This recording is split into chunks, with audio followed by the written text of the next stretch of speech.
Hey guys, Joe and Jesse here again from Impala Search. This week on the Impala Invites podcast series, Impala are inviting Joe Hantos, Head of Talent at Utimate.ai. Joe, do you want to give us a quick introduction? Yeah, hi everybody. Well, you said it. My name is Joe Hantos. I am the Head of Talent at Utimate.ai. I started at Utimate.ai about a year ago now, and I'm heading up all of talent acquisition initiatives primarily. We've had a significant year of growth in which we've gone from about 25 employees at the beginning of the year to right around 60 here at the end of the year. And we're set for significant growth in 2021. Prior to joining Utimate.ai, I was working for Google. Spent most of my time in Silicon Valley with Google. Had some international exposure to the Asia Pacific markets, mainly in executive search, and then in some operational and program management type of roles. And then started very beginning of my career at Tesla in executive search, and kind of got some great experience there. And yeah, that's pretty much me in a nutshell. Yeah, cool. Thanks for the intro, Joe. Better CV than me and Jesse, anyway.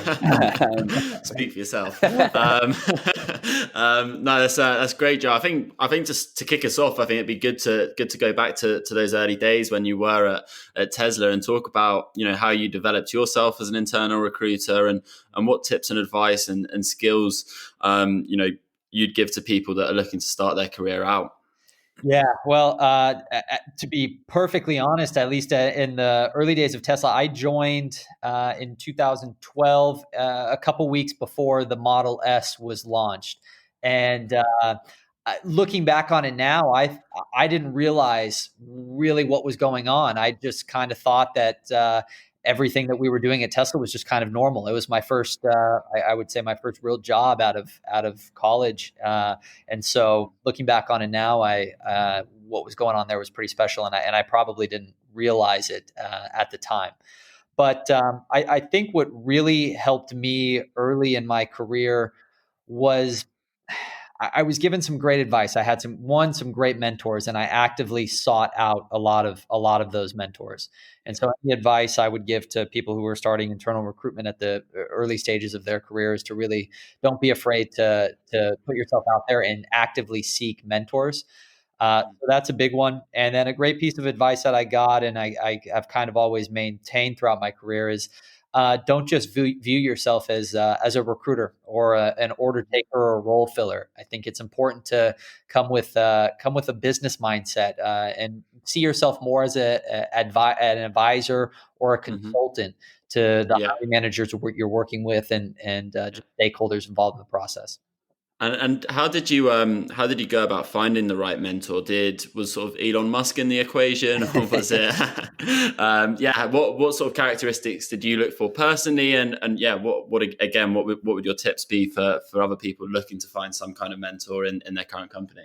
Yeah, well, for me, some of it was luck. So I actually discovered executive search pretty early on in life. I had I would say a family friend that was involved in the industry, and when I was a teenager, I was just drawn to, quite frankly, some of maybe the more material things that he had in life, and I was curious to know how he acquired those. And so, as a 14-year-old, I just kind of made myself, I was annoying, and I bothered him a lot, asked him a lot of questions, which at the time I think was what he found pretty endearing. And we always kind of kept in touch as I was growing up. And he explained the executive search industry to me, or as best you could to a 14 or 15-year-old, and always kept in contact with him. And when I got to college and was in the phase of kind of having internships, he helped me get an internship with an executive search firm. And that's kind of how it all started for me. I did other internships in investment banking and sell-side equity research in particular. But I guess what I'm trying to say is I had a general sense of what I wanted to become. And I definitely oscillated back and forth between those things, and my mind changed all the time. But generally speaking, I kind of knew, and I really utilized LinkedIn, especially in the earlier days in 2009, 2010. I wasn't afraid to reach out to people that I found on LinkedIn that I thought could be interesting to talk to, or they might be in a position that I would want to hold one day. And I wasn't shy about that. And I wasn't really ever afraid of rejection. And I think I just kind of went after it. Also, when I was in college, it kind of had an idea to start a little bit of a um, uh, sort of a recruiting firm. It ended up being an on-campus student organization, but through that, I was able to my vision was to kind of create a LinkedIn specifically for college students, and so actually got a really cool opportunity to have some interaction with Jeff Weiner, who was a CEO and co-founder or CEO of LinkedIn at the time, and That's yeah, pretty cool. basically utilize those platforms in the very early days because people were very accessible. Yeah, I think with that, I think you've mentioned some things that linking with maybe self-initiative quite a bit. How important would you say that self-initiative is in progressing your career? I think it's critical, and it's always. I think it's just a mindset that was kind of instilled in me from a very early age. I grew up playing sports, and played soccer or football at Yeah, I a was going to say, It's definitely fun.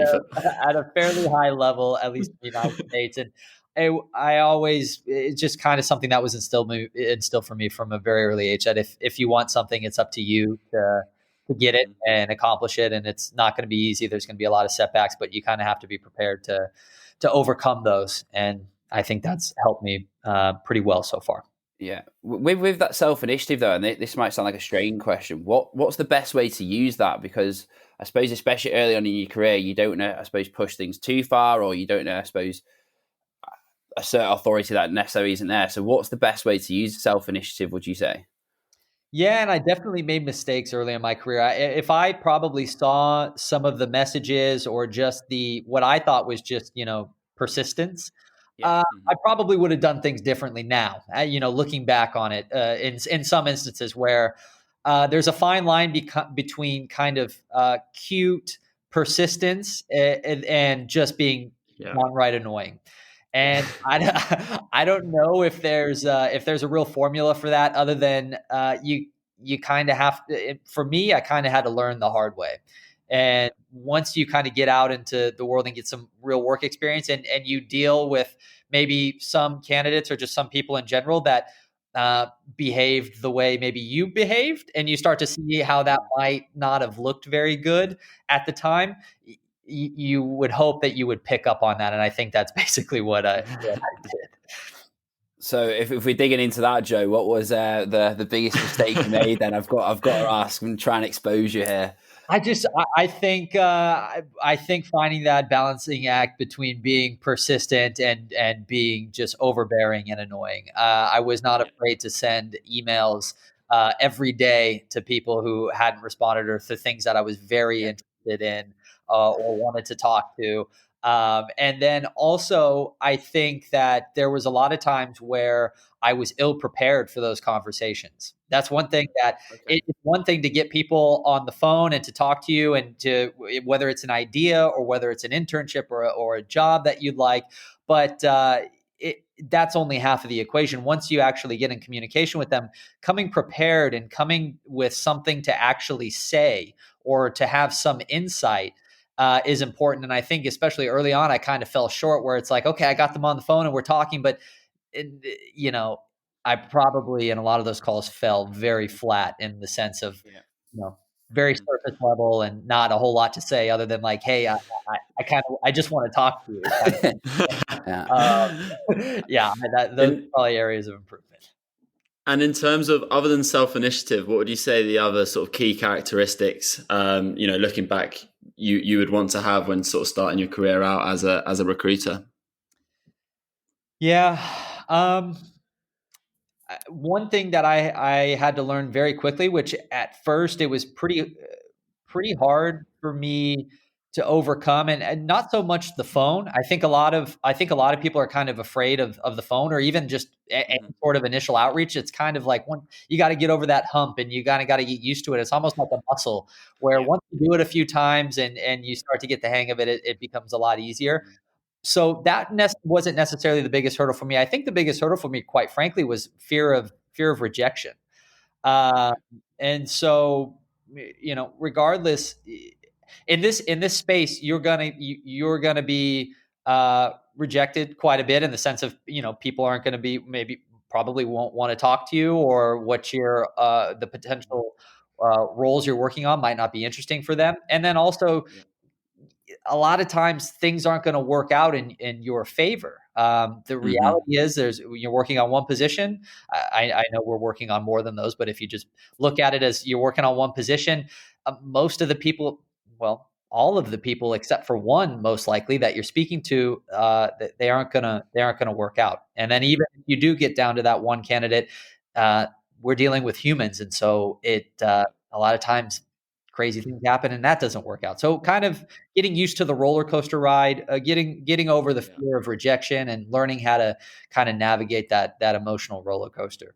Yeah, I think I that's a very good point. definitely agree with that. I think that's something that I've had sort of overcome, and initially it can be difficult. I think you said it correctly. You're dealing with people at the end of the day, but once you get past that and beyond that point, it makes things far smoother, which is always good. But just sort of moving on from sort of the characteristics and going about starting a career in recruitment. In terms of building an internal recruitment team, what would your advice be here from an internal perspective? Well, and I'll speak especially with regard to Ultimate AI. I think one of the critical elements that we look for, or I look for when bringing people onto the team, is their ability to thrive in ambiguity.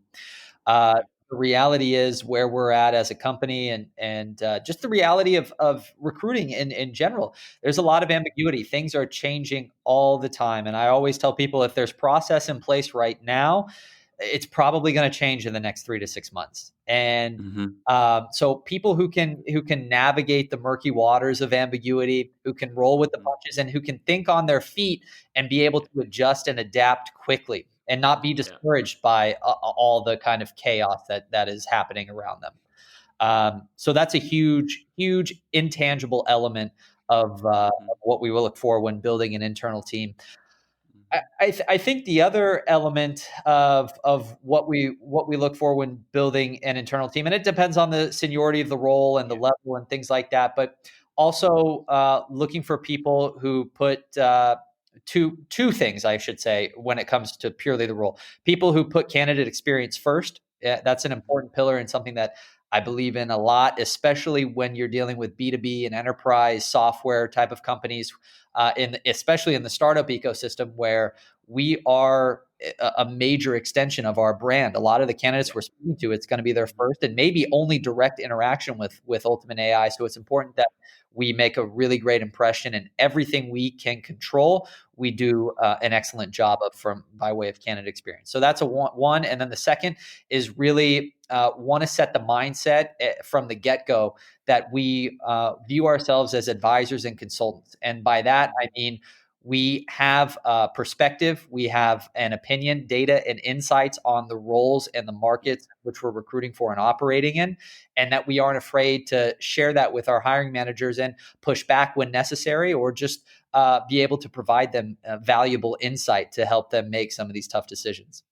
Yeah, I think that's vital, having that market knowledge. Both, I think, a good point you touched on there, Joe, both with the actual candidates you're interviewing, but then internally with your managers.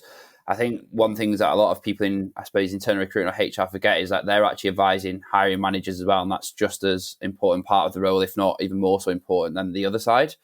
When you're building these internal recruitment teams, then what strategy do you tend to put in place to, I suppose, scale it from 5 to 10 to 10 to 20? What strategy do you put in place there? Yeah. So quite frankly, I look at it as similar to what you might find at a software as a service sales model, really, Okay.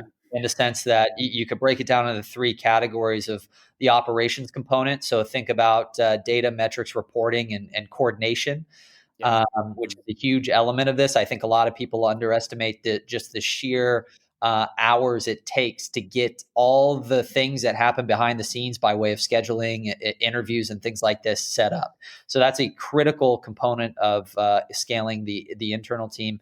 The second part is the sourcing, research, and outreach.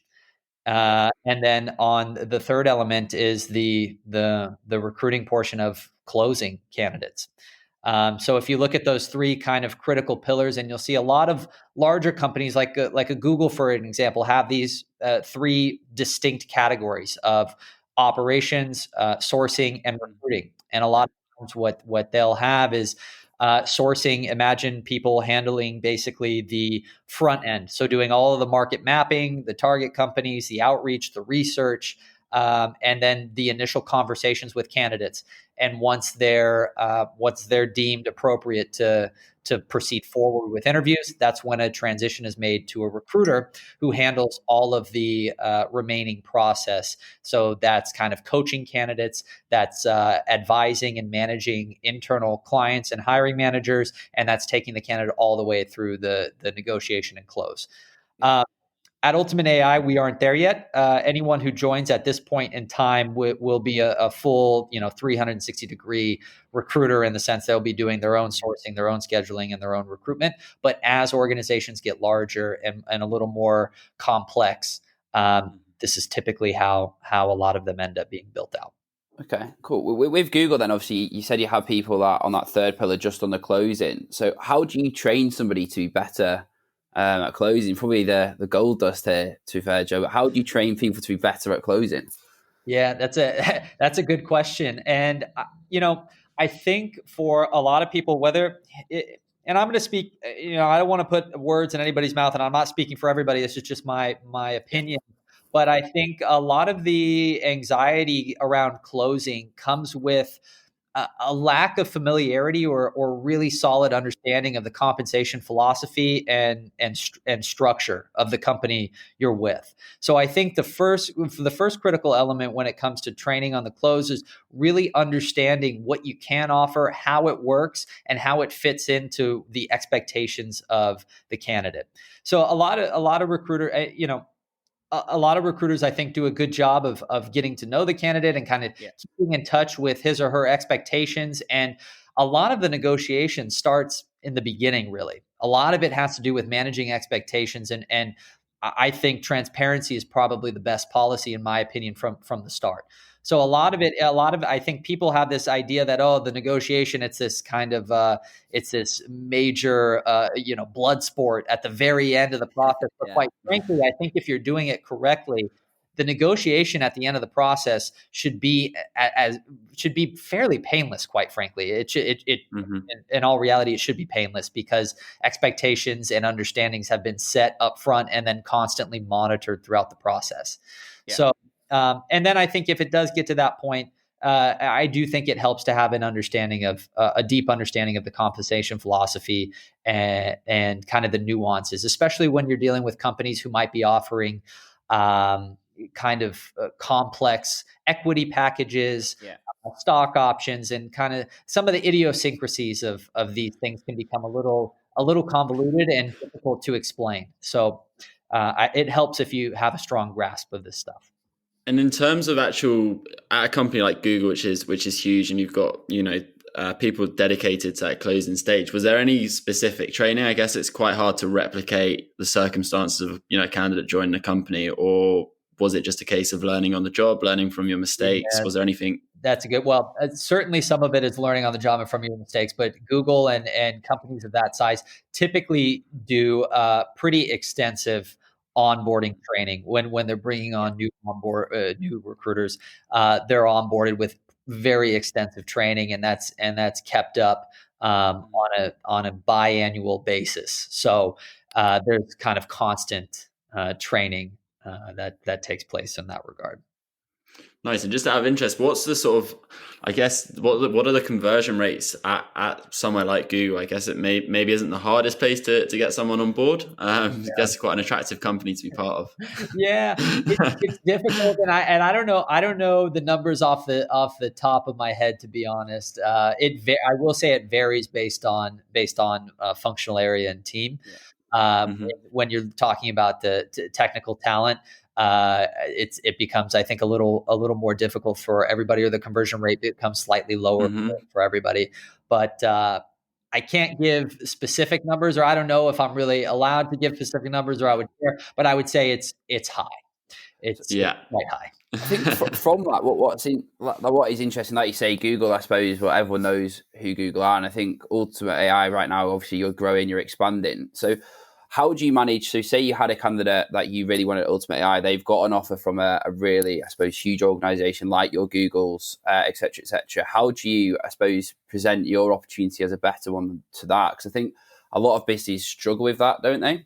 Not necessarily Ultimate AI, but a lot of internal recruiters struggle when they're against big companies like Google. So, what advice would you give there?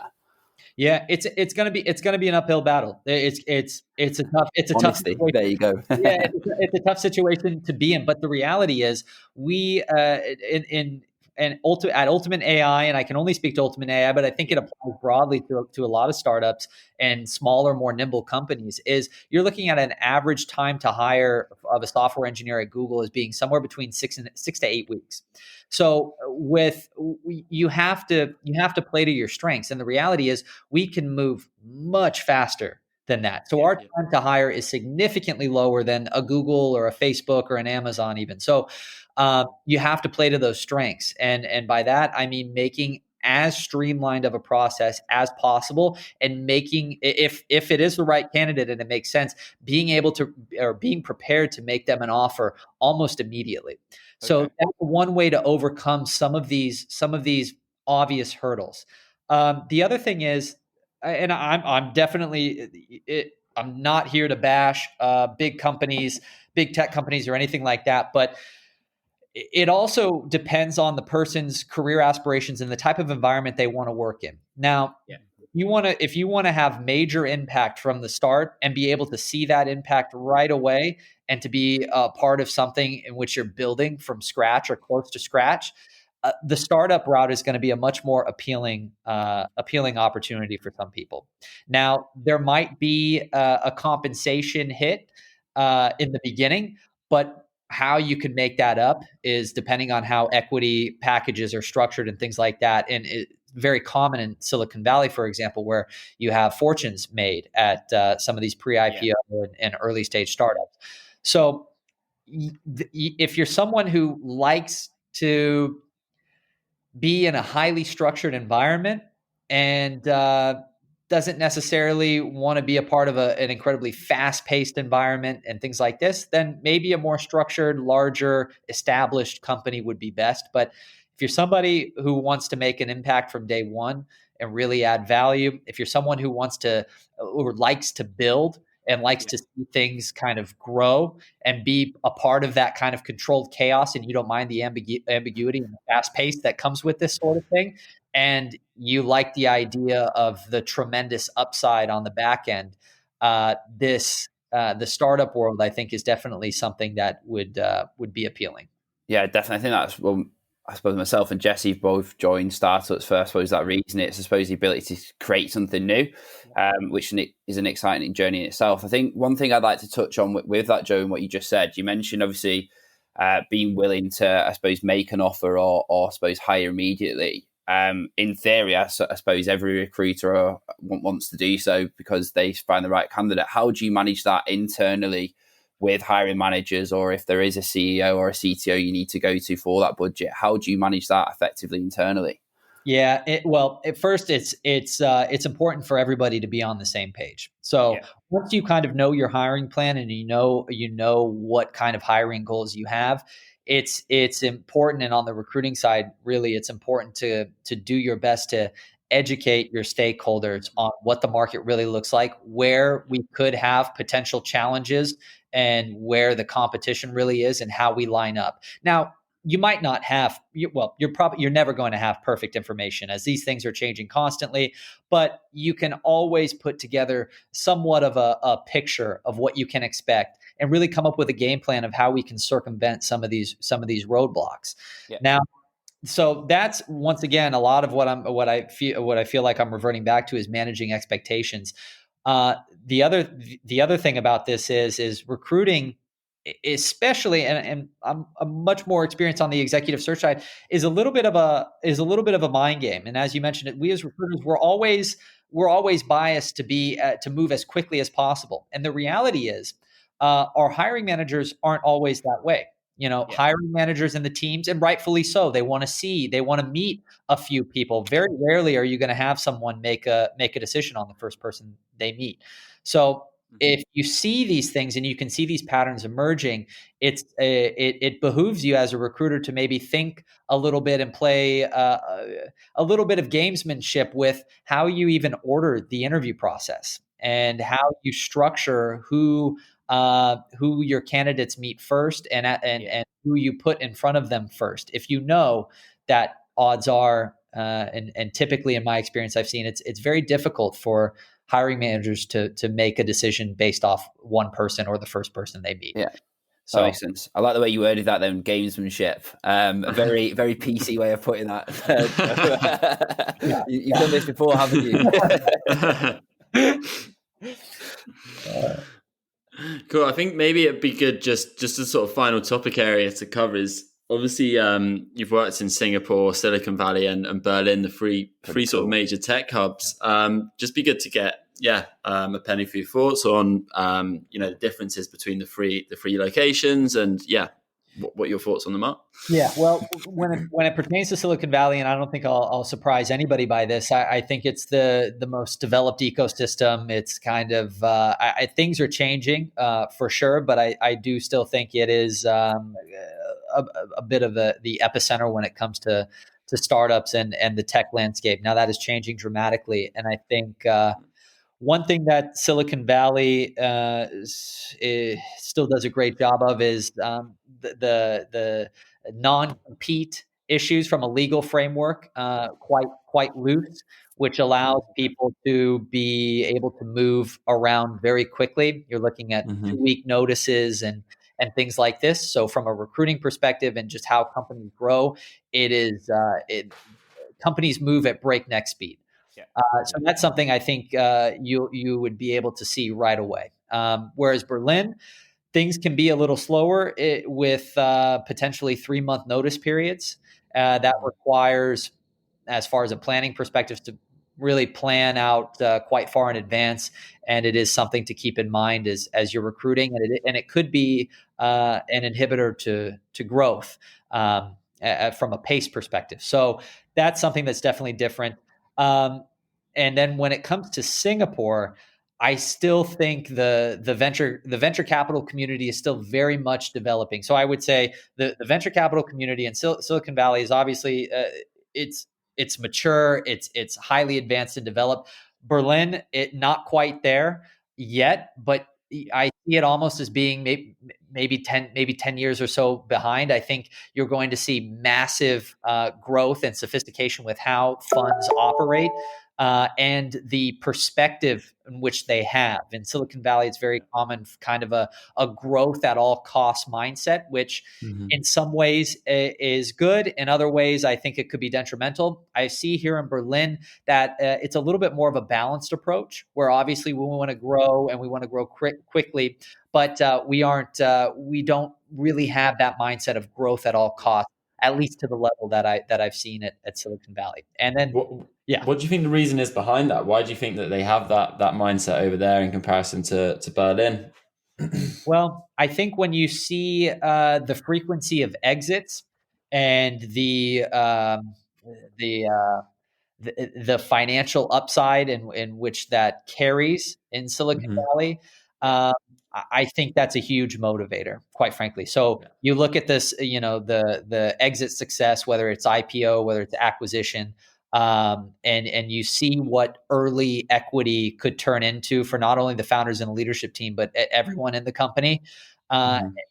It's rare in the grand scheme of things, but if you spend a lot of time in Silicon Valley, you know that that's very possible that could happen. You'll have colleagues or friends or acquaintances, people that have become very wealthy by being an early employee and having their equity turn into something fantastic. And I think in Berlin, it's not quite as developed yet. I think there's a little bit still of a skepticism around equity and the likelihood of that actually turning into anything. I still think there's a little bit of reluctance to really put a whole lot of emphasis into that at the moment, which I don't think is necessarily wrong, But I think as the market develops and you start to see more exits and more excitement in general, you'll start to see more people be able to actually see around them the financial upside that some of these things can provide, and I think that will also help progress the industry.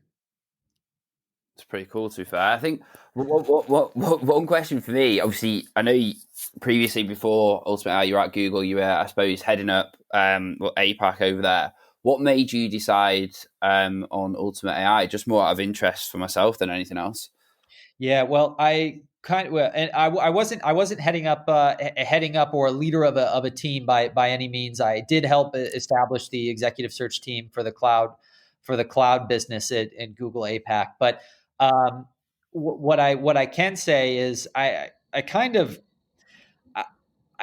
I I made a list of things that I think are really interesting. And one thing that I want to do in my career and just how I want to live my life is I want to continue to kind of push the envelope and be involved in things that I'm interested in and I think have serious potential moving forward. AI is one of those things, and I know AI is very much a buzzword. It's become very much a buzzword, but I think we're still very early days, and I think over the next 10 to 20 years, it will reshape not only how we do business but live our lives.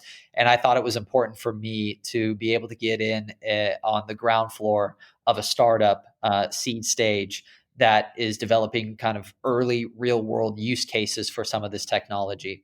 So that was a huge motivating factor for me, at least as I'm looking out into the broad landscape. And then Ultimate AI really came down to I believed in the technology, I believed in the product, and I believed in the founders. And I think when you're making a decision, especially with a very early stage startup, there's not really a scientific approach to go about this. It's do you have a connection with the product? Do you believe in the product, and do you believe in the vision? And then subsequently, do you believe and connect with the founders? And so that's really what ultimately, no pun intended, really put me over the edge. It's going so well, Joe, and then that just dropped in. I think on that, then obviously the move. I know we're getting close to time, but I'm just quite curious. Obviously, you've gone from this really large organization now to, like you say, more grassroots level, and you're building something up. Would you advise that for somebody that has been in your position before? So they've worked at these really large companies as an internal recruiter, they're progressing their careers. Would you say the step then into Ultimate AI has been more of a challenge and you've learned more, or did you learn more previously? Yeah, really, the advice I would give to someone is avoid stagnation and complacency at all costs. So if you're at a Google or you're at a Facebook or an Amazon or anyone, insert any big tech company, and you feel like you're being challenged and you like the career path you're on and you feel you're growing and you're intrigued and interested, then that's fine. But for me, and just my personal view, I I wanted to experience something outside of a major organization. I wanted to have the ability to have my fingerprints on building a team, building a product, and just scaling a company. And I think for me, I've got more insight into just how a business in general is run and how we scale and how we set up systems and implement things from scratch than I would have got at Google. And I by no means do I want to bash Google. Google Yeah, was no, definitely not. Yeah. it was the formation of my career really, and it gave me invaluable experience, and I'll forever be grateful for that. But I think just at this point in time in my career and the stage I'm at in life, both professionally and personally, it just made a lot of sense to once again kind of push the envelope and see what I could really do. Can I recruit for a company that's brand is not nearly as developed as a Google or a Tesla? I wanted to test myself and see if I could do that selfishly a little bit, to be honest. And then I wanted to really be able to see a business grow.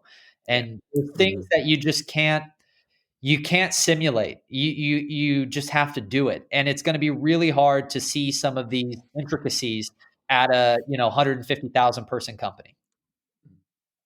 Yeah, real good insights there. Jesse, have you got anything that you want to add, or?